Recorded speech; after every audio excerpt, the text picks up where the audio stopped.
trans rights and pronouns, and we kind of talked about it earlier, and that if you're just not sure and you don't want to kind of be virtue signaling because your peers are, and you just need time to figure it out, I think that's okay to kind of say, hey, I need to know more. I think that's okay in my opinion. But I think what happened was it was like kind of like a misguided attempt at humor, or could be seen that way, irrespective of possibly how they really feel about the issue. And yeah, I just wanted to know like what your thoughts are now that you're in these shows, you're having these peers who could or could not be supportive of the pronoun space. Yeah, I mean, what are your thoughts? Yeah, no, I I understand that it is difficult um, to keep track of all of, there are a lot of pronouns, and I still, sometimes don't pronounce them correctly, or I forget people's pronouns, but I try to be very respectful, because I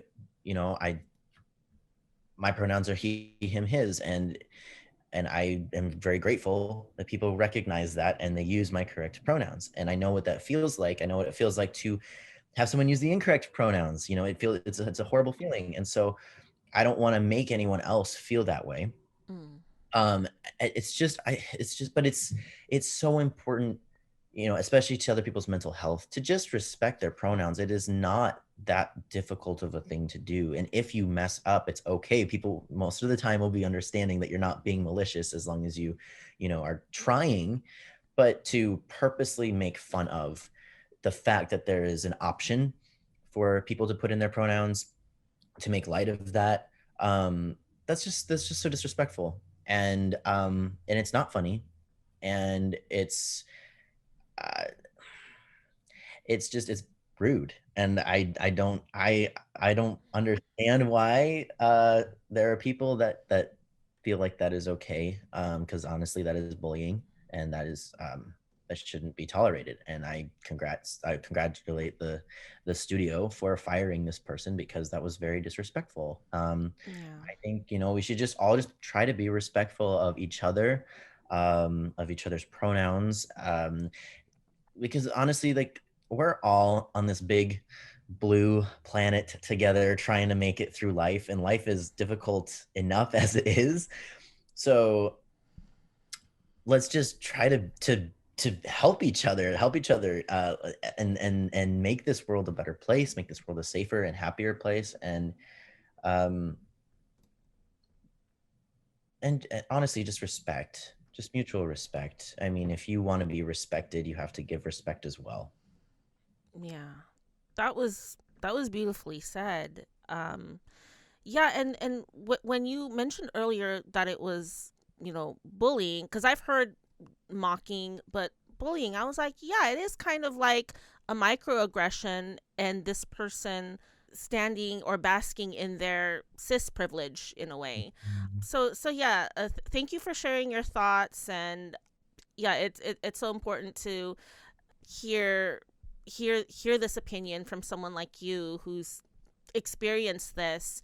And what are your thoughts about studios taking kind of action like this? And because people can argue, well, it's their private profile. They're if they're being respectful to people on set and maybe treating trans people on set with respect, how does a studio act on someone's actions offset or in their private life?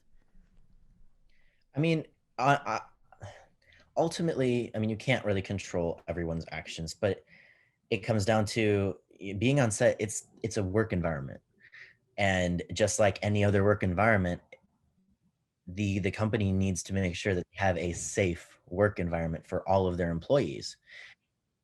So harassment and bullying, just because you happen to be rich, or you happen to be famous, or both, doesn't mean that you all of a sudden can it's okay for you to make the work environment hostile or toxic.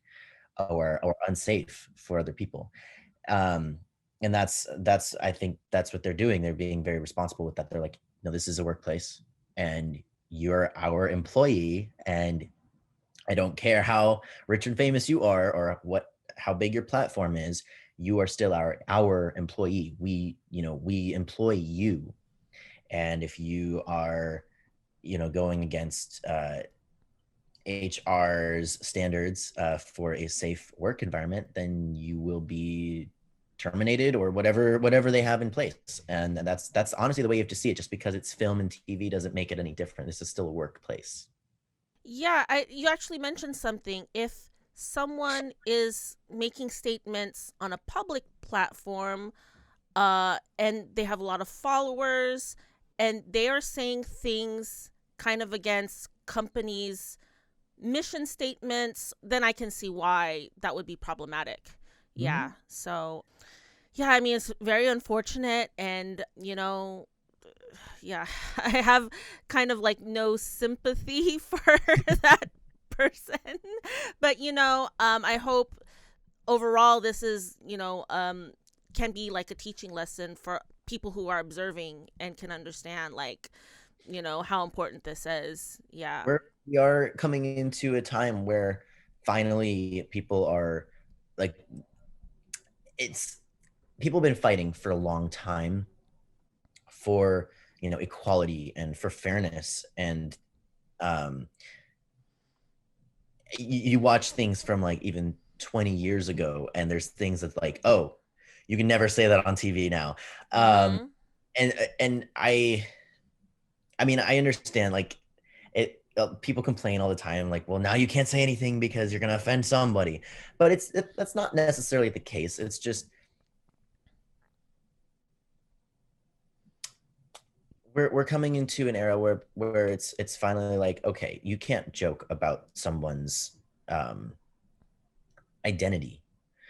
That's that, or you can't make fun of someone because they might have some sort of uh I don't want. I mean, I don't want to be like like not politically correct, but just like, if someone has a mental health issue, that's not a joke anymore. You don't joke about that stuff anymore. Yeah. This is a person's life, and it's not their fault. Um, so we're finally coming into an age where it's like, no, respect, or we're gonna kick you out.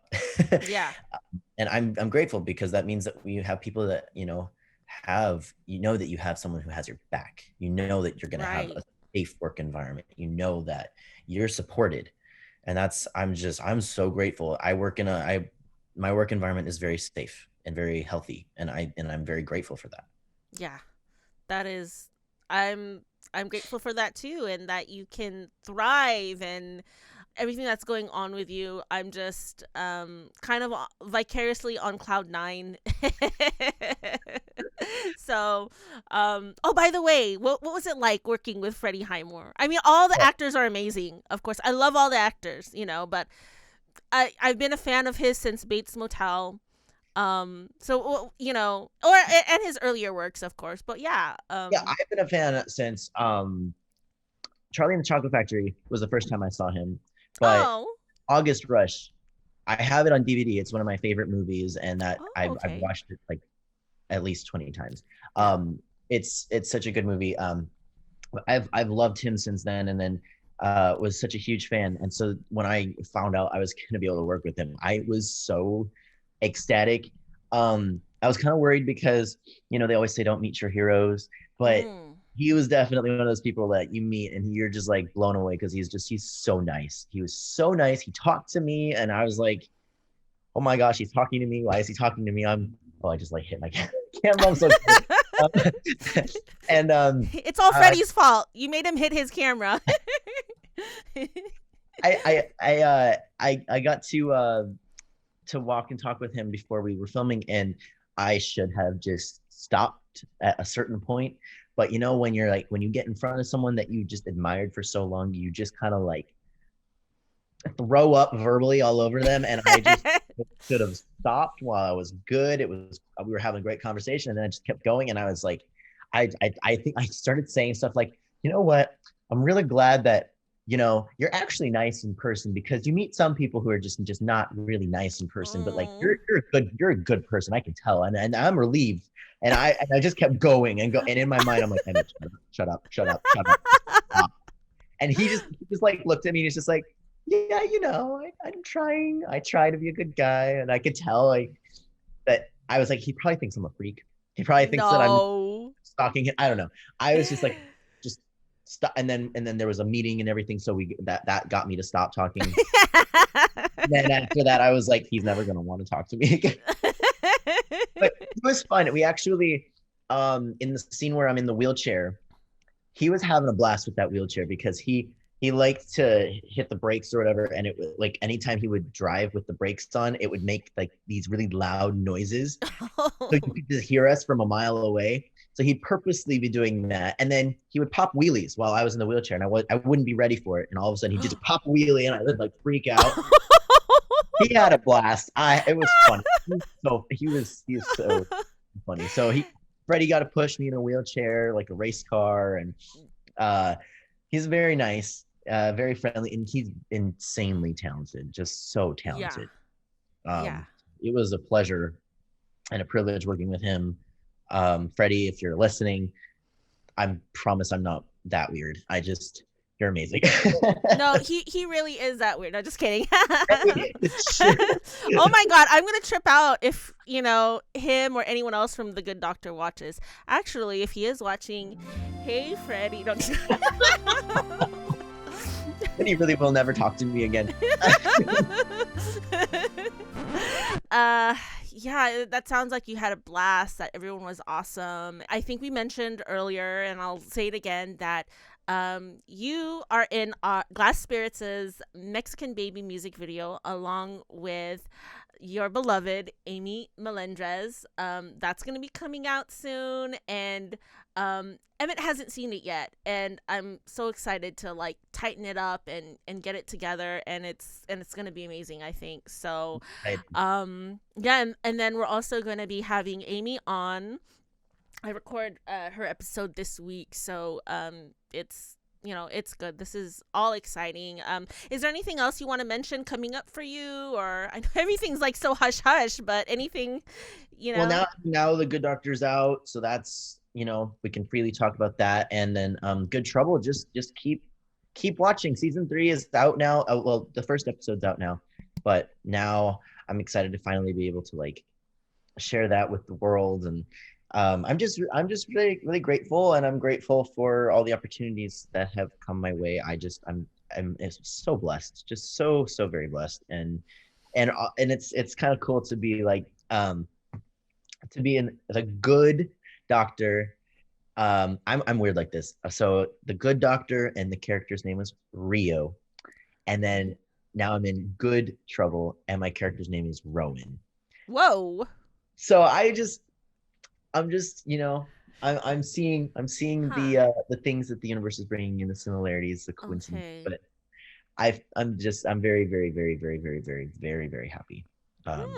Is there a relationship between the word good and the letter R?